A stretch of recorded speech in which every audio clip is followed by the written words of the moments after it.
What is up, Badger fans? Let's talk about Rutgers. Thoughts on the enormous game coming up this weekend, plus more today's Locked On Badgers. Let's go.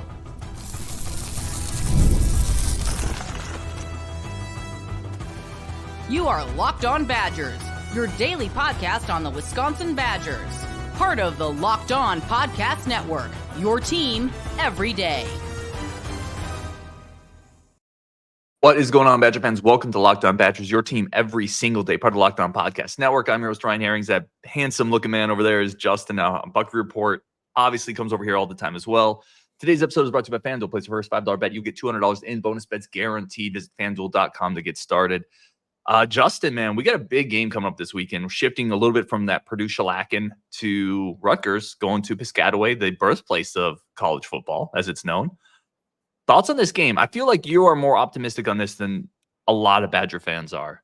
I view this as a tipping point game. We'll find out a lot about our season based off of how this game goes. But I think there's some things that I look at that I feel very optimistic about this game based off of some key stats. The first one, obviously, to me, and you and I had talked about it a little bit before this, they just don't have a good run defense. Rutgers has given up 158 yards a game right now. And the schedule that they've played has not been an overly impressive schedule. And they haven't really played teams that are huge run teams. So I look at that and it's like, how bad are they? They're giving up almost 5 yards a carry. And it's like, if they actually played a team that has a decent run team, is that going to go up? Because I think there's a chance that happens. So defensively, I question. I think they're a physical team, and I think they play hard. But I think there's just a lack of talent there to a point yet. Still, I think that's where Wisconsin is looking to exploit this. I do think there's a talent gap here yet. I think you'd give them the running back, but I think they're very one dimensional. I think Wisconsin's a little more balanced. We have more opportunity to move the ball down the field just because offensively and with both the run game and passing game, I think we're adequate at both of those, if not more so on the run game. Yeah, I think you bring up a good point with the rush defense because Shiano teams kind of get that reputation of they're going to be tough, physical, stop the run, maybe not the greatest athletes. They haven't done that this year. Like to your point, they're giving up 4.96 per carry. That's, I think, 17th in the Big Ten. I just had it up. I closed it. 16th in the Big Ten. That's pretty bad. That's a worse rush defense for everybody who's concerned, and rightfully so, about Wisconsin's rush defense. Wisconsin's given up 4.3 per carry. Rutgers is giving up 20 yards less a game, and that's with Alabama and USC on our line. Yeah. No, it's a very valid point. And Rutgers played a Nebraska team that's not very good running the ball. They played a few other teams who doesn't love to run the football. Who doesn't run the ball very well. I will say this, their pass defense statistically is pretty good. Now, there's probably a combination of the fact that teams know they can just run on them, and they know there's some veterans in Rutgers secondary, so they're just continuing to run. But if the Badgers can run the ball, control the clock, they're going to be in this game. It's going to be a one-possession game, maybe something close at the end. And let's shift it to their offense. I feel like we know who Kaliakmanis is. I think everyone in the Big Ten knows what Kaliakmanis is, and if you put a decent pass defense against him, he's just not a guy that can really hurt you. Like you might be able to hit a pass here and there, but he's not a guy that's going to get hot and go off on you. Mm-hmm. We've seen him do it. Let's be honest. We've seen him do it once in his career. It was against us. Yes, it was. And he's never done it again. Oh, was that low-key, without going down a rabbit hole, was that one of the most frustrating Badger games? It was, games? because you knew he was a trash quarterback and he was still making plays against you. Yeah. Which meant that whatever scheme we came up for that game was just the wrong scheme. Here's the thing with him, because I went back and I watched the Rutgers-Nebraska was last weekend. Rutgers lost, but I mean, it was kind of just an ugly. It felt like an old-time Big Ten West game is what it felt like. With Kaliakmanis, he is very much a one-read guy. Like, he will take the snap. He's going to stare down. It's usually like an outcut. He has a decent arm, actually. He can put some velocity on the throws. But if that first read isn't there, if you can take away that first slant out, he is not the guy. He's trash. So I think if you're Tressel, like, this is a big game you clog up the running game, and then you crowd them a little bit. You try to disrupt that timing, because that's what he's trying to do. He's a timing quarterback. One read, if it's there, I'm slinging it. And if he has that first read open, he usually hits the guy. I'll give him credit on that. But if you're Tressel, you got to gum that up, because he's not a good enough quarterback to go to the second or third read. Absolutely. He's a guy that you can take risks with because he's not going to hurt you. Mm-hmm. Yep. And I think people think he's a little more mobile than he is. Like, he's not bad, but he is not like a dynamic runner. I think he can run. I think the issue is that he doesn't necessarily look to do it. And that's the problem. Like, if you're athletic, but yet you don't use that athleticism, then it doesn't really matter. Yeah. They do some read options, zone read stuff with him. Let's talk about the running back, because that really is one of the stories of the game. That game will hinge on him. If he can be productive against us and we can't stop him, it'll be a problem. I question, we haven't really had a team yet this season who's been able to just be like, we're going to run it down your throat and just frustrate you. I think the closest thing we had was USC in the passing game, just consistently being like, oh, it's 3rd and 8. Cool. We're just going to pick up 10 and consistently do that to us and just frustrate the heck out of us. Rutgers can't do that. Rutgers can throw like that. I will say, Kyle Monagai. Sorry, geez. That name is, I'm going to call him KM. His last name is going to flummox me. Averaging 5.7 per carry. He's got kind of a bowling ball frame. He's very shifty. He's going to make people miss. He's not an elite, like, he's not going to be a home run threat. Yeah. He's not a deep speed burner, but he's going to get his yards. Like, he's was the leading rusher in the Big Ten last year. He's a physical guy. He's super tough and durable. You kind of remember 130 a game right now, I think. You know what he kind of reminds me of kind of like, he's not the same back as an Anthony Davis, but a guy, a little undersized, big frame that you can just feed the ball all the time to, and he's just going to methodically get you yards. He's that type of guy. He's going to get yards. He's going to make it tough. Rutgers has a pretty good offensive line, and their best player is maybe their tackle outside of Monagai. So they have a good offensive line. They're going to run the ball. They're going to get yards. Be prepared for that.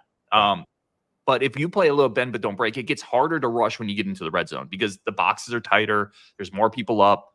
I think that's the theme for Wisconsin is you get that bend but don't break defense, right? They get into the red zone. You shut them down. You hold them to field goals. And you force Kalimakis into some mistakes. Mm-hmm. I would agree with that completely. And I think if you're Wisconsin, you're hoping that you can jump out early on them, get a couple of scores, and make them have to be a little bit more aggressive with the passing game than what they want to be. Because they clearly want to come into this game and be able to just grind clock and pick up yards on the ground. I don't think they can be that good of a running team that they can get by without some semblance of a passing game. I think Wisconsin's a good enough at both to be able to move the ball down. Like, this is a game that I think, based off what we've seen offensively, first half at USC and what we saw, like, this team has consistently been able to move the ball. Points is another question, but I'd be shocked if we can't get to at least mid-20s in this game. Like, if we can put 24 on USC, we can put 24 on Rutgers. I just don't think there's no athletes that are going to freak you out on Rutgers defense. Does 24 win the game? I think it does. Probably. I think so too. I told you, I think this, I might be overly optimistic, but I think I have a feeling that this could be like a 24-10 game where we end up winning like 24-10. And the reason I say that is because I don't think they're going to be able to consistently just run it down our throat and be able to get into scoring position with it. I don't trust Kaliakmanis to be able to exploit us. And I do trust our corners. Like, this is a game for our corners where they're going to show out because there's nobody that's going to like be able to cause problems for them on the Rutgers side. Yeah, I think that's a fair assessment there. The part I get tripped up on, because I mostly agree with your assessment on Rutgers. That's a kind of a flawed team. Doesn't stop to run well. They don't have a great quarterback. They have some athletic issues on the edges. They just got off scoring 7 points against Nebraska. Where I still get hung up on is Wisconsin has been so inconsistent this year, and I have a hard time thinking everything you saw against Purdue is going to translate on a road game. And I don't think it will, because I think if it did, you'd be looking at us dropping like 38 in this game. Yeah, but we're just not that team. Yeah, no. And I'll say this too: Rutgers is better defensively. Rutgers is much better all around, and Shiano's a much better coach. It's a better program than Purdue. It's a road game, but it speaks to the inconsistency that the Badgers have had this year. I think we put together 2 good halves this year, right? First half USC, second half Purdue. Because even that first half against Purdue, you look at that wasn't very clean. It wasn't. I mean, we still dropped 21, but we did turn the ball over twice. Yep. And there were some sloppy play in there. Let me ask you this. hidden key to the game or player of the game that you think needs to ball out here? So Locke's an obvious one. I think there's some obvious corners we talked about. Who's somebody you want to see step up in this game? Oh, it's going to be either Tyree Walker or Dupree. One of them is going to have to be a problem in this game. And I think both of them are capable of it, to be honest. I think Dupree's shiftiness and quickness could absolutely be a problem in this game if he gets hot. And I think Tyree is a guy who can be kind of that battery ram where you just wear down Rutgers. And especially with having a second guy or even a third, if you bring in Yakimelli, like those two bring some quickness and burst that if Tyree wears them down a little bit, suddenly you get gashed for a 15, 20-yard run because the other guy comes in and you're not expecting him to get on top of you as fast as those two guys can. Yeah, I think the running backs are a good one. I'm going to say the linebackers, Thomas, Chaney, Allegro, if he's in there, Tackett. Like, they have to tackle at that mid-level with this running game. You have to hit him. Absolutely. And they're going to run, like I said, they're going to use a lot of zone option. They're going to test your discipline on the edges. Those linebackers have to play really good. If they play good football, I think we beat Rutgers. If they don't, that Rutgers running game is going to get 200 yards against us, and it's going to be a one-possession game. I think it's as simple as that because I don't think I think that's the only route that they actually can win the game, honestly, is if they're able to run at will and get over 200. If they end up being in that 130 range, 150, do you feel like they get to 350 yards in this game? I don't. No. I can't see a 200-yard passing game out of them. But I say it's similar to us too. Like, I think Wisconsin has to rush the ball consistently against them as well. I think we feel more confident in the passing game, though. Like, I think we'll get to 200 yards passing. I don't know how pretty it will be to get there. And I think I'd like to see a step forward again from Locke where he is 60% passing again to get to that point rather than being 50. Because if it's 50, when you start getting that completion percentage lower, it's like, how many drives did we leave on the field where we just didn't hit a play that should have been there? Well, let's talk about that next because I think you're more optimistic on the passing game than I am with the Badgers, but maybe I'm on the low end. But we're going to talk quarterbacks next. We got to take a quick break for our friends of the show over at FanDuel. FanDuel remains the number one source for all your sports betting needs, whatever it is. This weekend, Justin, we have Rutgers minus 2.5 or Wisconsin plus 2.5 over on FanDuel. I'm guessing you are going Wisconsin to cover that. I am. What about the over/under of 40? I'd actually probably take the. Oh man, that's a tough one. That's a good number, but I would probably take. Man, I think I'd probably take the under. It's going to be really close. That's a good number. Yeah, I'm going to take the under because I think honestly both teams are just going to run the ball a crap ton. I do. It's going to be a grind, and that clock's unless a couple teams break some plays, the scoring is going to be down in this game.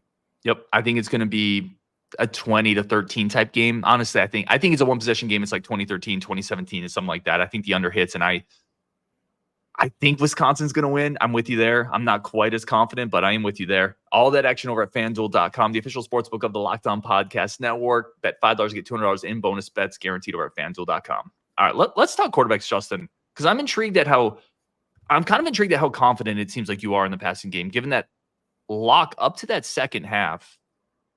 I don't feel like there's been a ton there to be incredibly confident about. And I don't think he's got consistent reps. I think he's been thrown into some tough spots. I like that he's taking shots 100%.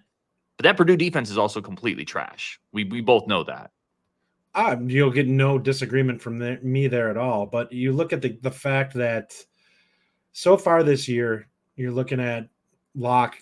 He's pretty much been a 200-yard per game quarterback. I mean, he obviously had 360 the last game.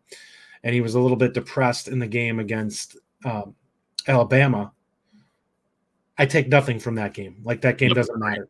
I think if I'm looking at him as a quarterback, what my expectations would probably be, I think he's a quarterback that this year, if it goes according to plan, you're looking at him somewhere in the 220 to 240 range with a couple of touchdowns and a pick is what you're hoping to see from him on a weekly basis. And that's him being good. If he's better than that, the ceiling jumps, but I think we'd be happy with that. And I think that's what I look for him to do. I think 220 and a couple of touchdowns and a pick probably puts us in line to win this game Saturday. Are you confident he can do that consistently? Because up to this point in his career, he hasn't been that guy. I am confident that he can do that against everybody but Penn State and Oregon. And it'll be really interesting to see what happens in those. I just think there's enough talent on the offensive side that there's just not a team that I look at that as a defensive stalwart that we're going to look at and be like, he can't function against these guys. The athletes that are going to be on the field and basically everybody other, I get Iowa's probably the closest, but even them, I think are there. I just don't think the defense is quite as good as at Iowa this year as it was last year. And I think he's going to be a little bit better. Like, I think he's seen some things now. Like, we don't want to take a lot from the game against Purdue, but I think there are some things to take away from it. We finally saw him, what happens when he starts clicking. And I think we'd been waiting for something like that. Does he have that in him? And he finally showed some of that to us. So can he recapture some of that? And has he turned a corner a little bit mentally where the confidence kind of spiked now? And he's like, yeah, I can play at this level. If that's the case, who knows what we'll see against Rutgers here. It's not going to be what we saw against Purdue, but he could be effective in that game and probably mess with Rutgers a little bit. I'll say this. I appreciate Locke is much more willing to take shots than he gets credit Absolutely. for. More willing to That's that Texas football in him. Yeah, more willing than Mordecai last year. I like he will take shots and he will put the ball up and he'll give 50-50 balls to your bigger boundary receivers. And you're right. Like you saw him in rhythm and it started to click. And then when you see him in rhythm is when you see the decision making. That's what he gets lauded for, right? He's going to be a really good decision maker. Well, when he gets in rhythm and he's starting to feel himself, the defense is reeling, then he's bam, bam, bam, bam. And he's just knocking it out. Like that second half Locke was one of the better quarterback performances we've seen in a while. Can you stack it? Can you avoid the first half Locke? Because that's kind of the next step for him. The other big thing here, Justin, is, and we talked about it a little bit, but I don't think we've really dove into it. The impact of Mabry Mettoyer being able to get those number 2 reps, not for this year specifically, although if he has to come in, that matters, but for the future, for him next year, and for the offseason with how this program is going to approach quarterback recruiting, this is a big deal. It absolutely is. I think that this is a perfect situation for him, other than maybe having a start or two at the end of this year to really get some experience. He is going to get a ton of reps. He's going to get it with a competent group because he's going to be worst case second team guys. Best case, he's probably getting some first team reps too, week in and week out, which is absolutely going to push him forward. We talked about this earlier, and I think it's a really unappreciated thing that we saw when we watched him at Platteville when we're there for that practice. The third team offense is just dysfunctional. Like there's nothing that he can take away from that other than this is what it's going to look like when you have pressure in your face and you're trying to run a play. Half the times the guys probably weren't running in the right place, and he's just sitting back there basically having guys run free at him. And it's not conducive to him gaining anything from that. You want to see things hold up, the protections will hold up correctly, so you can basically evaluate him off a clean pocket. How does he look at something? Is he reading it correctly? Because it's really hard to look at a guy when he's got somebody in his face and say, is he making good decisions? Well, most quarterbacks aren't great when they have somebody breathing down their neck. Even the starters. Yeah, I was going to say, especially young guys coming in aren't going to be great in that role. And practicing with the third team, it's not going to be conducive to getting a ton better. You learn the offense. It's a step off a scout team. Like it's really close to that level. I'd say this too. This is the guy like you dream this.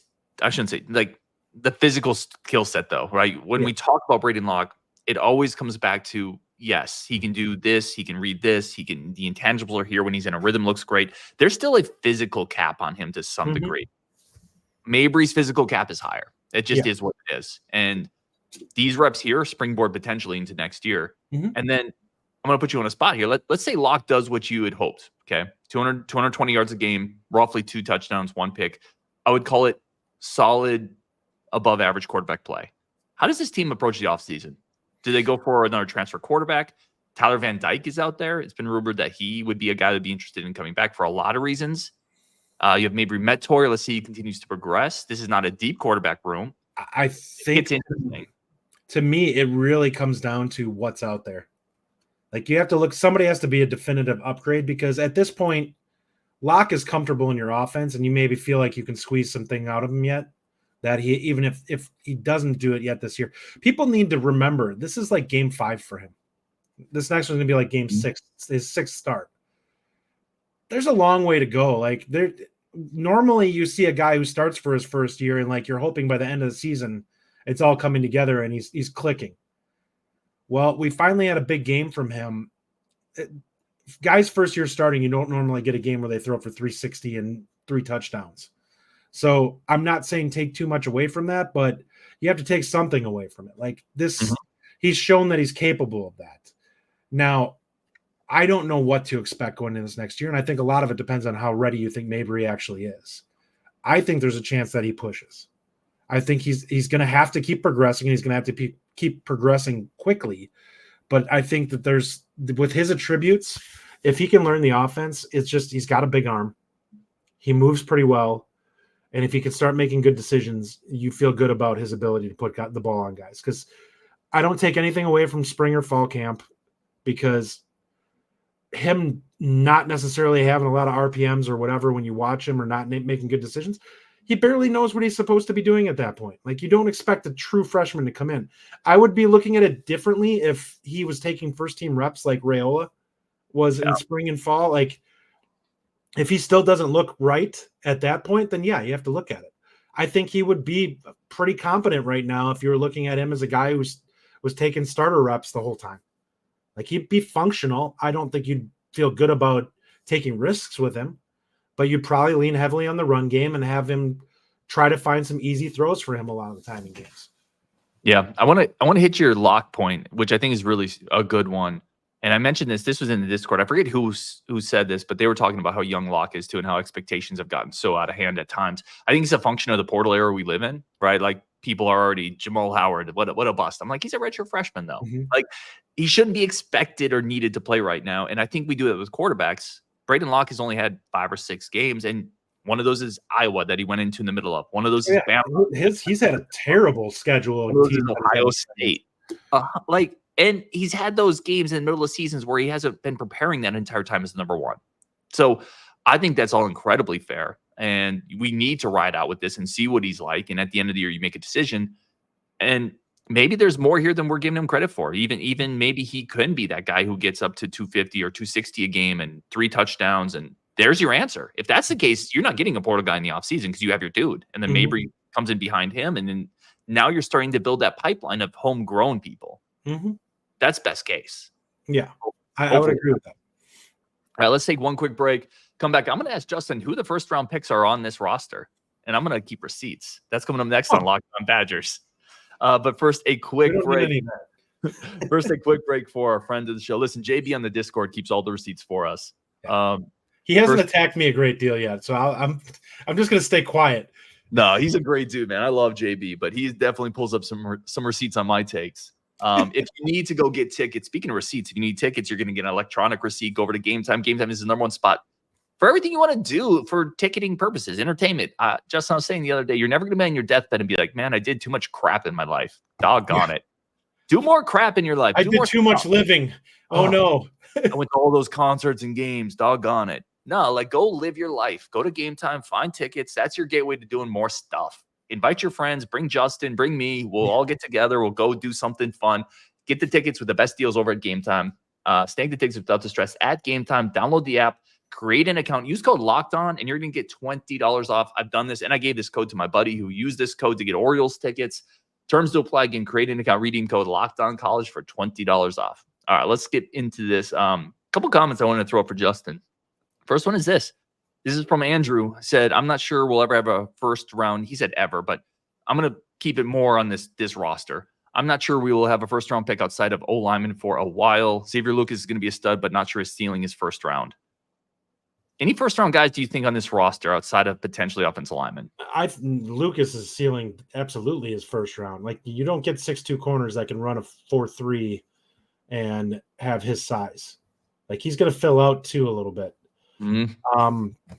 It's very tough because a lot of the positions are conducive to certain draft spots. Looking at our group of guys, the linebackers, there's not a lot of freak athletes that I look at. There's a couple of guys coming in. You and I talked about Nicholas Clayton. He's a guy who could, if he hits. Heiberger's a guy, like, if they hit their ceiling, can be fringe first round guys. I think Leteju, if he hits everything right, could end up being a 3-4 outside guy or a 4-3 defensive end, and potentially get into that area. There is some of these guys, like wide receiver, Wisconsin doesn't have a wide receiver yet that I look at it that can hit that ceiling. They just don't have a freak show. Nicey Davis, it's so hard to look at tight ends and say this guy is it.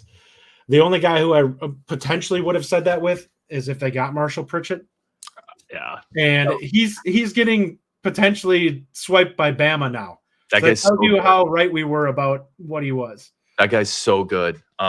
He would have been an X factor at Wisconsin if he came here. So I agree with you on Leteju. Leteju, I think, has potential if he fills out. He's an edge-setting defense lineman because the NFL is looking for defensive linemen who can play. There's a lot of teams that run the ball now, like in the NFL. You need a versatile defense lineman that can set the edge, but also rush the passer. He is the type of frame and upside that can do that. I also think he's wired the right way. Heiberger is interesting, right? Athletically, you could squint and see a path for him to be a pretty high draft pick. It's got to fill out. I feel like he's going to be more of like a second or third round guy if he gets really. Like first round. Listen, you're talking one of the 32 best players in college football. I mean, that's a really high bar to stand on. Is more that I see if he can get to 240 without losing speed. I feel like there's a chance that he could be a first round guy. Like he looks like that type of 6'4" explosive guy who is really aggressive and gets on top of people quickly. What about at quarterback's hard? We'll pause that because we already talked to Mabry. We got to see what Mabry develops into. Anybody in the 25 or 26 class, so people who aren't maybe on campus yet. I guess we've already kind of talked about them with Leteju. And then we took offensive lineman out of the equation. Put the offensive lineman back in there. Sure. Haywood's obvious. Haywood's obvious. Mandel is obvious to me, has that type of ceiling. I think that he could be one of the first guards taken if they put him at guard. If he's going to play right tackle, that changes the equation, which is what he's doing right now. But I think if you're using him correctly, his skill set fits an offensive guard position better. Like what about a Hardy Watt? Oh, sorry. What about a Hardy? I think there's a chance for him too. I don't think he's got quite the movement ability.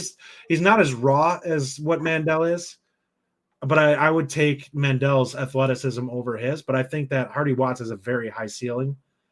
So to me, he's like, we have a ton of offensive line guys. Corey could end up being like a first round center if everything hits. I wonder if Corey will have the functional strength, like get the bulk to do that. It'll be interesting. He's got some body reshaping to do. Out of the guys that we're looking at, he's the one that's got the longest road, I feel. He's going to have to bulk up from a muscle standpoint more than some of these guys. Mandel and Haywood, they're just naturally freaks. Like they're big boys. Yeah, they don't have that weight to put on. What about the potential of like a Dylan Johnson? I think he's going to be undersized. He's not going to be a first rounder because he's just not going to be big enough. I mean, look at Benton. Benton, you and I said Benton was undervalued when it was anyways. Like we were right. Well, was he a second round pick? He's a third rounder. Yeah, which is ridiculous. He should have been probably a late first rounder. Yeah, and it's proven it. Like he's looked great. Like Benton is a freak show. Let's shift gears here, finish off on this show. And I always appreciate having Justin on. And by the way, we had a comment the other day when I was doing a solo show. Jack said, "Holy ADHD." I know. I appreciate everybody for I have total ADHD, and so I appreciate everybody, like sticking with us on that. Quick thoughts, Benjamin Novak. So I did a show. Rajiv was on. We were talking about him. I think you and I are kind of in agreement. To me, he looks a lot like a Colin Cubberly type of guy. He's a bruiser. He's going to be a road grading interior offensive lineman. I agree, which is a good thing. And go ahead. Blahzek is looking for, like, he wants a nice combination of mean streak and an athlete in his offensive line room. And I think that you have guys like Cubberly and this are the dirty work type guys. And then you have the Mandels, the Coreys, the Haywoods that are guys that are like, I want your mean streak to rub off on these guys, because if they get it, then we're looking at some of the most dominant lines in college football. Haywood already has it. Like Haywood's already got that. I think Mandel does too, to be quite honest. I think those dudes want to beat people up. Yeah, I like the Novak pickup because I think you see the size. Again, one thing we've talked about a lot is if you can get bigger guys out of high school, you don't have to project as much what they're going to look like when they add that weight. I think he moves pretty, like he's a 310, 320-pound high school kid. He's going to need to reshape, but yeah. He does, but he moves pretty well for that size. I think when people see movement skills sometimes at the high school level, they're looking at guys that are 260 that are bouncing. Yeah, and look at that guy move. Well, yeah, he's 260 pounds. Of course he moves well. Well, we've talked about this a lot before when we talk about offensive linemen and people like this last class, like some of the guys that we have coming in, like who was it? Cam, who's the you talking about Davenport? No, not Davenport. Who is Cam, the one from Michigan? Oh, geez. Like he's got great movement ability, but he's got a lot of work to do, like from a technique standpoint. But he's also not 310 pounds. Like he's 270 or 260. And adding on 40 pounds is going to make a big difference. And that's why when you talk about these guys out of high school, it's like nobody knows. Cam Clark. This is why Bama goes and gets the guys that look athletic that are already 310. That already right. Same on the defense. And they don't have to worry about guessing. Yep. Same on the defensive line. That's why they go and get the 330-pound guy in the middle and the 290-pound guy on the edge, because you don't have to project. You already see what they look like at that weight. Yep. That's why I like adding some of these bigger dudes. Cam Clark, by the way, out of Michigan, is who we were thinking of. Nolan Davenport's the other tackle. By the way, that's another one low key. He's an underrated guy with his movement skills. His rivals ranking is just, it's going to give me an aneurysm. What's his rivals ranking? Like I don't even 5'5". Yeah, he should be higher than that. He should be at least a 5'7". And I think he's a 4-star. I like him. He's a guy who he's held up well on a team that has been playing a national schedule against some of the best teams in the country. I think they just played the number 1 team in the country and lost by like a touchdown. Mm-hmm. So yeah, you need to get that kid's ranking correct because it's ridiculous right now. It's actually holding him from being a 4-star. Yeah, I think the 4-star upside's there. His movement skills are great. He had some great testing numbers at combines. He has the length for a tackle. Mm-hmm. Having talked to him, I really like how he's wired too. Certain offensive linemen, you can just tell like they're wired to hit people and put them in the dirt. We've hit on back-to-back really good offensive line classes. Agreed. Yeah, they've rebuilt Blahzek that. seems like a really good coach too. Mm-hmm. And you give Big Nell credit for recruiting in that first cycle, but I think I absolutely do. I think Blahzek is like the guy to put the. He's got the combination of the two. Like he's gonna get the most out of these kids, I feel like. But he's also an incredible recruiter. But that 24 cycle, the recruiting staff just absolutely killed it. Yep, 100% agree, and that's a great way to end it. Justin, man, give me 24-10. I know you're going to do your score prediction on the Bucket Report as well. I think that feels right. That just feels right to me. Like it feels like it's going to be in that ballpark. I just don't see Rutgers being able to consistently put together drives. I just don't know if they can throw the football enough, and they're going to need to, because we're going to get them in 3rd and 4s and 3rd and 5s. And are you just going to try running it? Because that's a pretty risky down and distance to be trying to pull that on. And I don't trust that they'll be able to pass the ball consistently enough. They have a really young wide receiver room, I believe, too. Yeah, listen, if they win 24-10-ish, if it's in that range, we're beating Northwestern. And then we are 5-2 heading into Penn State. Yep. And hopefully the team's a lot more confident. Yeah, I'm here for it. This has been Locked On Badgers. Go check out Locked On College Football next on the Locked On Podcast Network. All the biggest stories all across college football over on the Locked On Podcast Network. He is Justin. I am Ryan. Thank you so much for tuning in. Talk later on Wisconsin.